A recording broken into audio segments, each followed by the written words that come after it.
Hello అండి, ఈరోజు మనము టమాటా చారు 10 మినిట్స్లో చారు రెడీ అయి తినడానికి కూడా రెడీగా ఉంటుంది. ఓకే, అంత ఈజీగా చేసుకుందాము. ఫస్ట్ ఒక 4 టమాటాలు తీసుకుందాము. తర్వాత 2 ఉల్లిపాయలు మీడియం సైజ్వి తీసుకుందాము. తర్వాత ఒక 3 పచ్చిమిరపకాయలు, 2 కరివేపాకు రెమ్మలు. తర్వాత పోపులోకి ఇది ఒక కరివేపాకు రెమ్మనము చారు కాగేటప్పుడు వేసాము, ఇంకొక కరివేపాకు రెమ్మనము పోపులోకి వేసుకుందాము. ఇప్పుడు ప్రాసెస్ స్టార్ట్ చేస్తాం. ఫస్ట్ టమాటాలను బాగా కడుక్కోవాలండి. కడుక్కొని గ్రైండ్ చేసుకుందాం మనం. ఓకే,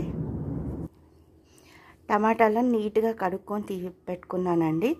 4 పెద్ద సైజు టమాటాలు, ఒక నిమ్మకాయ సైజ్, చిన్న నిమ్మకాయ సైజ్ అంతా చింతపండు రసం కావాలి. ఈ ముక్కల్ని కోసి గ్రైండర్లో వేసుకుందాము రుబ్బుకోవడానికి.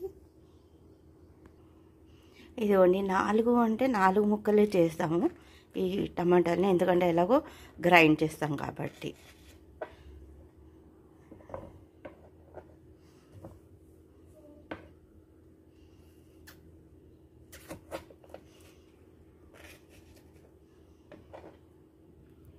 ఇదిగోండి, టమాటాలని కోసుకున్నాను. ఇప్పుడు గ్రైండర్లో వేసి రుబ్బుకుందాం మనం. ఇందులో నీళ్లు కానీ సాల్ట్ కానీ ఏం వేయొద్దండి, ఊరికేనే గ్రైండర్లో వేసి రుబ్బేసి. ఇదిగోండి, టమాటాలు గ్రైండ్ చేసిన తర్వాత ఇలా ఉంటుంది. ఓకే, ఇందులో మనం ఉల్లిపాయలు, పచ్చిమిరపకాయలు, కరివేపాకు, చింతపండు రసము, కొన్ని నీళ్లు వేసి ఉడకబెడదాం స్టవ్ మీద పెట్టి. ఉల్లిపాయలు ఇలా మీడియం సైజ్ కట్ చేసుకొని ఇవి తీసి ఇందులో వేసుకుందాం.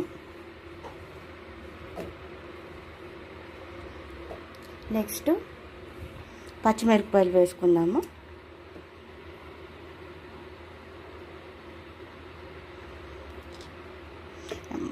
పచ్చిమిరపకాయలు మొత్తం డైరెక్ట్గా వేసేసుకోండి. ఇది వేసేసాను. ఇందులో కరివేపాకు కూడా వేస్తామండి. కరివేపాకు వేసాను. ఇంకా చింతపండు రసం వేస్తాము ఇందులో.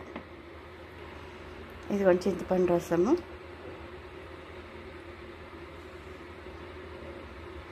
నేను ఆల్రెడీ చింతపండు నానేసుకొని పెట్టుకున్నానండి. సో రసం ఒక్కటి ఇందులో వేసుకుంటున్నాను. తర్వాత సాల్ట్ వేసేసి, కొంచెం బెల్లం వేసుకునే వాళ్ళు వేసుకోండి, బెల్లము నచ్చేవాళ్ళు, లేదా అవసరం లేదు, బెల్లం వద్దు అనుకున్న వాళ్ళు బెల్లం వేసుకోవాల్సిన అవసరం లేదు. ఇదిగోండి, ఇంకా నీళ్లు పోసి ఉప్పు బెల్లం 2 వేస్తాను నేను. ఉప్పు మీ టేస్ట్కి సరిపడినంత వేయండి. ఒక 1.5 స్పూన్ అయితే వేస్తున్నాను. తర్వాత మధ్యలో టేస్ట్ చూసుకొని మళ్ళీ వేస్తాను. నెక్స్ట్ బెల్లం వేద్దాం. ఇదిగోండి, బెల్లం వేస్తున్నాను. ఒక 1.5 స్పూన్ వేస్తాను. నీళ్లు పోస్తున్నానండి. 1 లీటర్ నీళ్లు పోసుకుంటున్నాను నేను. ఇప్పుడు పోపు వేసుకుందామండి. టమాటా చారులోకి కొంచెమే ఆయిల్ వేస్తున్నాను, ఎక్కువ వద్దు ఆయిల్, ఇంతే చాలు. 1 టేబుల్ స్పూన్ అంత చాలండి. నూనె కాగిందండి. ఫస్ట్ వెల్లుల్లి వేస్తున్నాను. తర్వాత జీలకర్ర, ఆ తర్వాత ఆవాలు,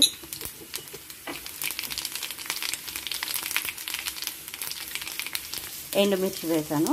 ఇప్పుడు కరివేపాకు వేసుకుందాము. కొంచెం చల్లారిన తర్వాత వేసుకుందాం. కరివేపాకు, పసుపు వేసానండి. ఇప్పుడు కరివేపాకు వేసుకుందాం.